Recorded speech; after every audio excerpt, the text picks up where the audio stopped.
In 1996, the Beatles achieved what every band since them failed to do, to become bigger than the Beatles.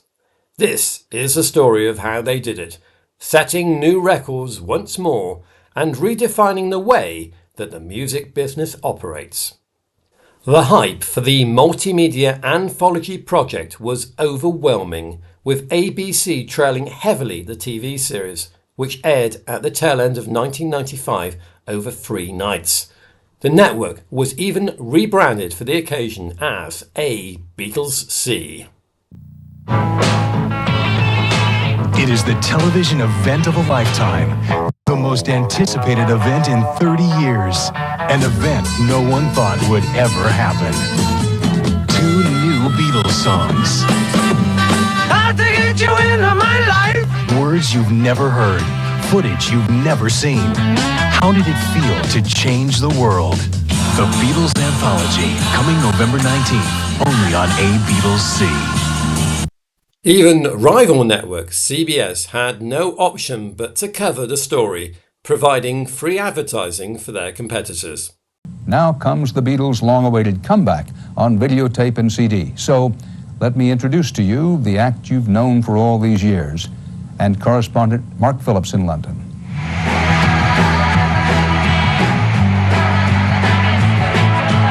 For those among us, and they are millions, who never really got over the first Magical Mystery Tour, watch out, there's another one coming. Let's start on our Magical Mystery Tour, this way. Beatlemaniacs are now bracing themselves for a new onslaught of Beatlemania. Already 4 days a week, or is it 8 days a week? They've been coming from around the world, taking the long and winding road tour of famous Beatle locations in London, trying to get back to where they once belonged. The men's room. Here's a picture of John outside these very toilets in 1966. But next week, the Fab Four will begin issuing 3 new CDs, previously unheard versions of the songs that were the soundtrack of a generation, plus a 6-hour worldwide TV show, plus 2 new singles. It is both a record, a video, a television program, a book, and no doubt somewhere down the line it will also be a T-shirt. You might have thought the Beatles' legacy was best confined to wax and history. It was, after all, George who said there'd never be another Beatles reunion as long as John remained dead. But Beatles 95, the movie and the CD, will add about $150 million to the Beatles' kitty. It seems love isn't all you need. Here are the Beatles.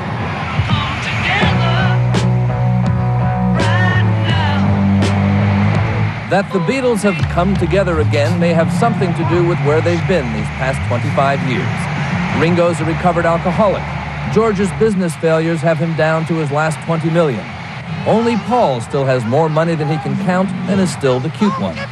It's a question of, is that me? Was that us? God, we were so young.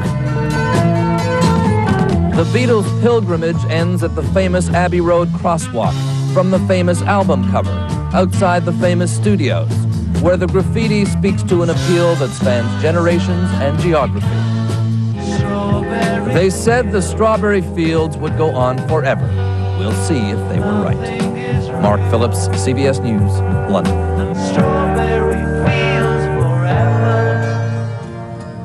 And that's a day in the life. Over 100 million viewers tuned into ABC. In parallel came the slick advertising campaign for the music, which was released on all the dominant media of the day: CD, vinyl, and cassette. They were the greatest rock and roll band of all time. They changed the face of music forever. And now, 25 years after the screams died down, it's happening again. The Beatles Anthology Volume 1. New music in stores now. You haven't heard everything yet.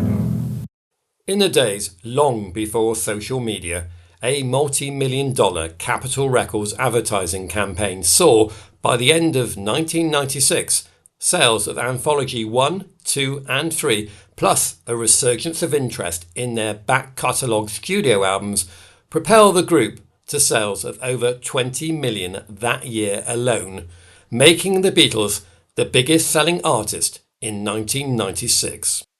There was an almost military-style logistics campaign to distribute what would become the fastest-selling album in history. Stoking up the frenzy, record stores opened at midnight on the day of the record's release.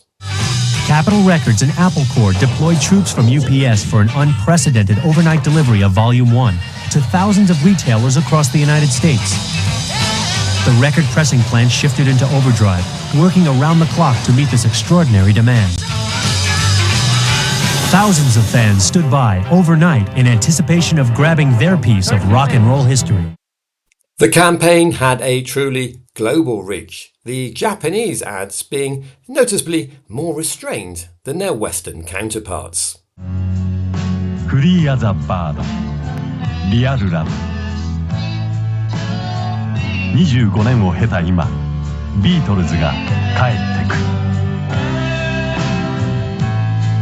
1995年12月31日夜、ビートルズに会える。The Beatles Anthology. The Beatles reached a whole new demographic, with one poll showing that over 41% of total sales were by teenagers who were not even born when the band broke up 25 years earlier. For many, Anthology 1 was the first Beatles album or CD they bought. As a second-generation Beatles fan, I can certainly testify to the enormous joy and excitement of queuing up to buy a new Beatles album on the actual day of its release. Opening the kimono by exposing their hitherto unheard working practices through myriad alternate takes, demos and unreleased tracks represented an enormous step forward from the simple remastering and reissuing of it.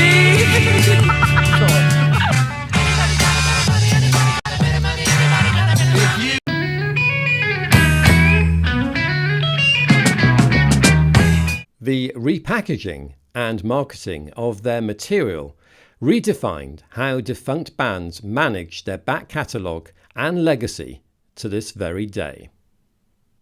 And 30 years later, in 2025, the Anthology recordings and TV series have been cleaned up and remastered with new unreleased tracks and an added new episode ready to dazzle the next generation of Beatles fans.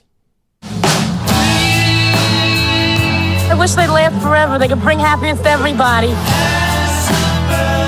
Everything we did for good. It always goes back to the music. Nothing will ever break the love we have for each other. The Beatles exist without us. We'll go on and on in people's memories or minds.